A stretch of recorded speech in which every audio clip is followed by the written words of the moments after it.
Hello friends, law lecture में आप सब लोगों का स्वागत है। आज हम लोग ह्यूमन राइट में बात करने वाले हैं स्टेट ह्यूमन राइट कमीशन की। इससे पहले हम लोगों ने बात करी थी नेशनल ह्यूमन राइट कमीशन की। तो इस वीडियो में हम लोग कवर करने वाले हैं इंट्रोडक्शन, कंपोजिशन देखेंगे, फंक्शंस देखेंगे और लास्ट में हम लोग बात करेंगे कि 2019 में यानी कि अभी जो अमेंडमेंट हुआ, लास्ट अमेंडमेंट जो हुआ वो क्या था और उस अमेंडमेंट से स्टेट ह्यूमन राइट में क्या क्या चेंजेस आए। तो वीडियो लास्ट तक जरूर देखना। तो चलो शुरू करते हैं।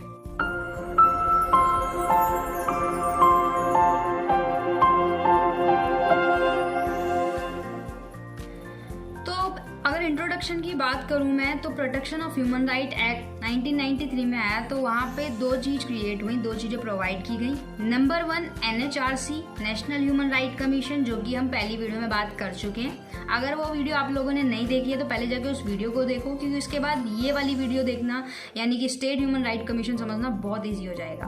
और दूसरा है स्टेट ह्यूमन राइट कमीशन। नाम से ही पता चल रहा है भाई, स्टेट ह्यूमन राइट कमीशन यानी कि स्टेट के लेवल पे बात की गई है। तो ये सब हम लोग जानते हैं कि देखो जो हमारा कॉन्स्टिट्यूशन है उसमें 3 तरीके की लिस्ट बनाई गई है, ठीक है। सेंट्रल लिस्ट, स्टेट लिस्ट और कॉन्करेंट लिस्ट। सेंटर पे क्या है, वो सारे वो होंगे सब्जेक्ट मेंशन होंगे जहाँ पे स्टेट वर्क करती है। और सेकंड लिस्ट में जो है, लिस्ट 2 में वहाँ पे स्टेट लिस्ट है। और थर्ड में कॉन्करेंट लिस्ट है जिसमें स्टेट और सेंट्रल दोनों काम कर सकती है। ये हम 7 शेड्यूल में देखते हैं। अब बात करते हैं स्टेट ह्यूमन राइट कमीशन क्या। तो सेकंड लिस्ट में ये चीज लिखी गई है कि कौन कौन से सब्जेक्ट मैटर पे स्टेट ह्यूमन राइट कमीशन काम करेगी, क्योंकि वो स्टेट लिस्ट के अंदर में आया है।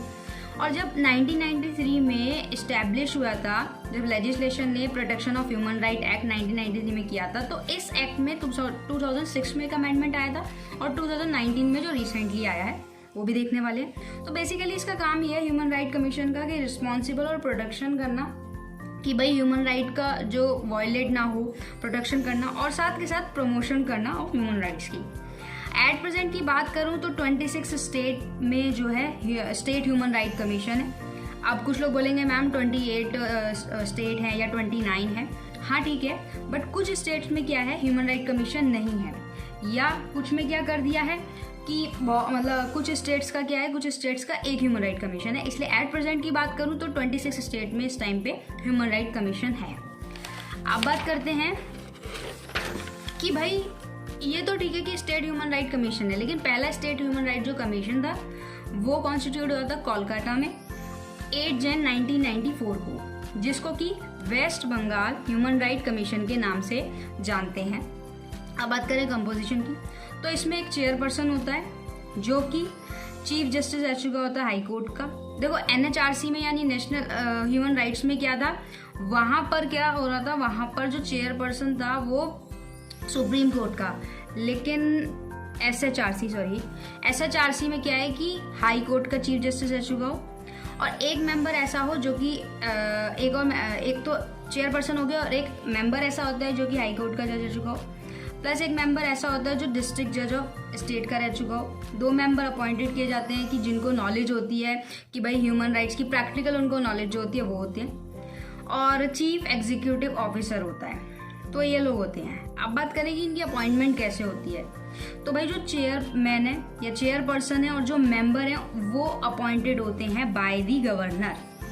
अच्छा, बाय द गवर्नर होते हैं on the recommendation of 6 member की एक कमेटी बनती है, ठीक है।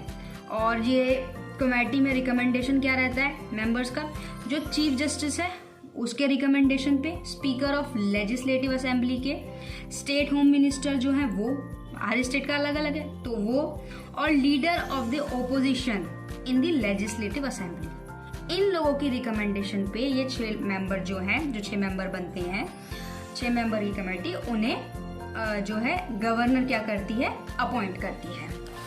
अब बात करते हैं कि भाई इनके फंक्शंस क्या हैं। ये चीज़ तो ठीक होगी कि भाई अपॉइंट कैसे करते हैं और क्या है इनके फंक्शन। ये हैं जैसे कि कोई इंक्वायरी चल रही हो जहाँ पे वायलेशन हो रहा हो ह्यूमन राइट्स का, या नेग्लिजेंस हो रही हो, prevention of such by public servant के थ्रू कोई नेग्लिजेंस हो रही हो, तो यहाँ पे जो SHRC होगा यानी कि स्टेट ह्यूमन राइट कमीशन होगा, वो सुमोटो भी ले सकता है, यानी कि उसको कहने की जरूरत नहीं है, वो खुद से ही उस केस को ले सकता है, वो सुमोटो कर सकता है या पिटिशन वगैरह के थ्रू। दूसरा, इंटरविन कर सकता है कोई प्रोसीडिंग चल रही हो, मान लीजिए किसी हाई कोर्ट में कोई प्रोसीडिंग चल रही है, तो उस प्रोसीडिंग में ह्यूमन राइट्स का कोई मैटर है, तो वहाँ पर क्या है, वहाँ पे जो स्टेट ह्यूमन राइट कमीशन है वो उसमें इन्वेस्टिगेशन कर सकता है।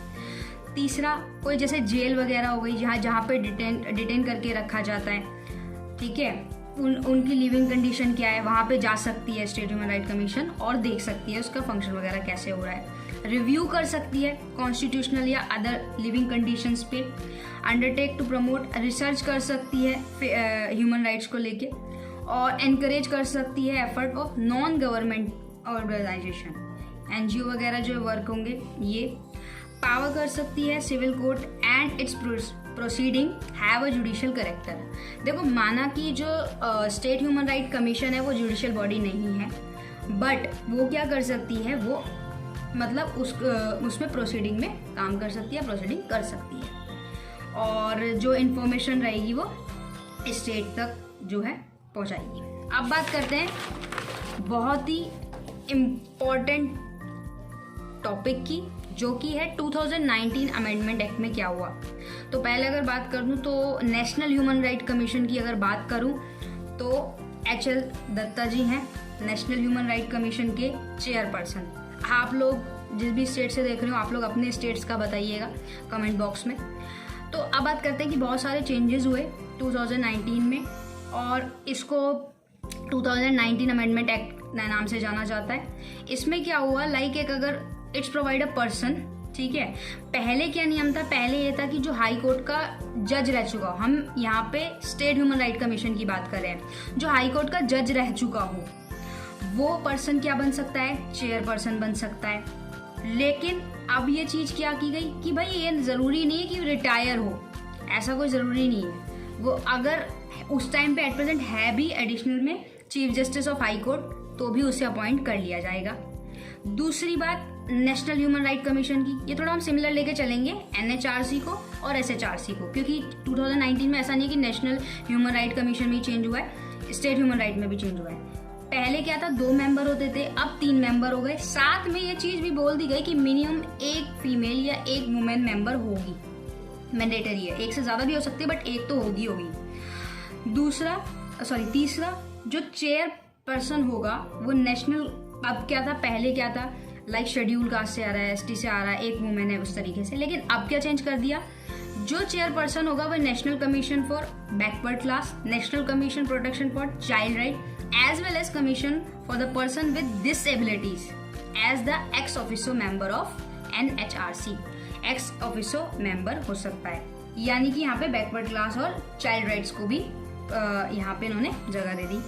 उसके बाद बात करते हैं, साथ में जो प्रोवाइड किया है सेक्ट ने वो ये कि जो सेक्रेटरी होगा स्टेट ह्यूमन राइट कमीशन का, वो एक्सरसाइज करा सकता है, एडमिनिस्ट्रेटिव पावर उसके पास है, फाइनेंशियल पावर उसके पास है।